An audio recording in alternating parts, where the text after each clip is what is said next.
नमस्कार. मी हसीना सय्यद मी हसीना सय्यद शाळा क्रमांक 10 खंडाळा इथून बोलते आहे. आणि आमच्या शाळेमध्ये माझ्याकडं आत्ता सध्या 3रीचा वर्ग आहे.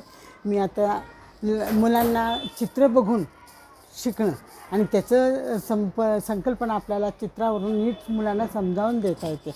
आम्ही धड्यातलं पुस्तकातलं सांगत असतो.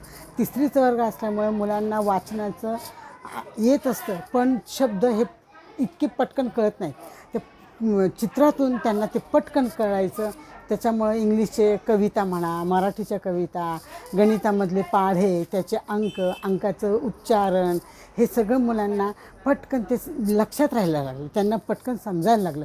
त्याच्यामुळे आम्हाला पुढचा अभ्यासक्रम शिकवणं, पुढचा अभ्यास घेणं आम्हाला खूप सोयीस्कर झालं. मग कधी वेळा आम्ही या मुलांना पण आजकालची मुलं टी व्हीमध्ये याच्यामध्ये त्यांचं ज्ञान खूप असतं.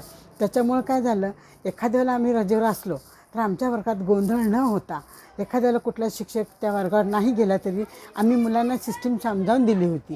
त्याप्रमाणे मुलं स्वतः कविता म्हणा, त्याची प्रश्नोत्तर म्हणा, हे हाताने लावून ती मुलं वर्गात बसून त्यांचा अभ्यास ती करू लागली आणि वर्गामध्ये शांतता राहायला लागली आणि त्याच्यामधून शांततेमधून सुद्धा त्यांचा अभ्यास होऊ लागला.